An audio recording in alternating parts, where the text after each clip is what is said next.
Celebes? Nasaan ka? Celebes, magpakita kang muli.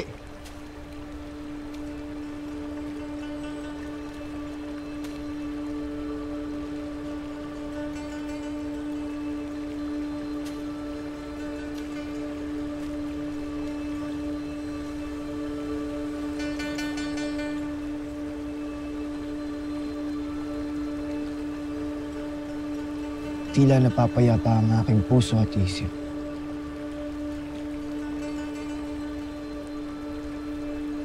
Mala sangre!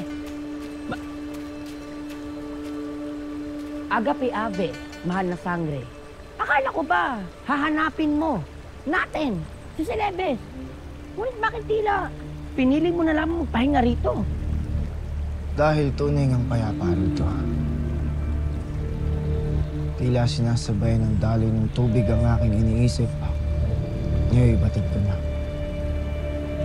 Kung bakit nais manatili rito ni Celebes. Kung ako rin ay makukulong ng mahabang panahon, ay pipiliin ko rin ang katahimikan. Isa sa lugar kung saan lagi ako nakikipagtagisan ng lakas.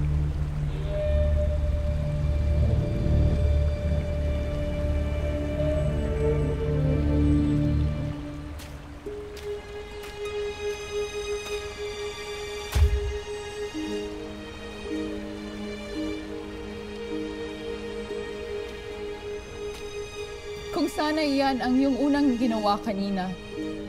Kung sana iyong munang inalam kung ano ang aking pinanggagalingan at hindi mo ko kagad hinusgahan. Naiwasan sana natin ang hindi pagkakaunawaan. Colter, tama ang lahat ng iyong tinuran. Hindi ko man lamang tinignan o inintindi ang iyong panig. Inuna ko lamang ang aking nais. Kaya't hindi ko nakita kung gaano ka kapayapa sa lugar na ito, Celebes. Ngayon ay nauunawaan ko na. Patawarin mo rin ako kung tinawag kitang makasarili. Marahil ako ang siyang tunay na makasarili at tuwag. Sapagkat ang totoo takot pa rin ako hanggang ngayon sa mga nangyayari sa Encantadia.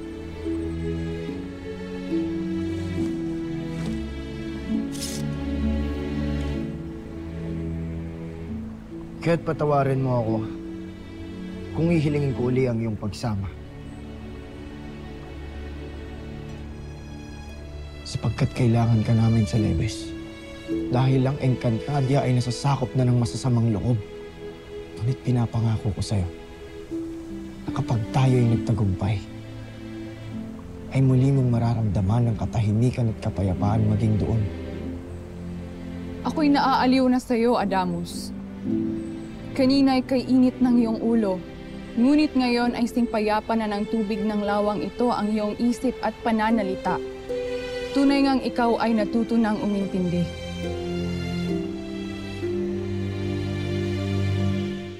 Ako'y napahanga mo, Sangre Adamus. Naway maibsan ang iyong takot, sapagkat ako'y pumapayag ng sumama sa inyo.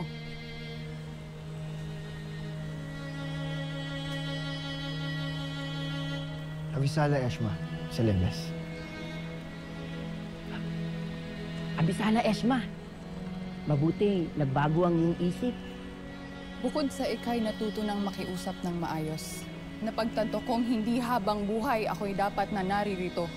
Dapat kong ipagpatuloy ang aking tagna bilang tagapangalaga at tagapagtanggol ng kapangyarihan ng tubig. Hindi ko na rin nais sarilinin ang katahimikan at kapayapaan na aking nararamdaman. Nais ko itong ibahagi at ibalik sa buong Encantadia.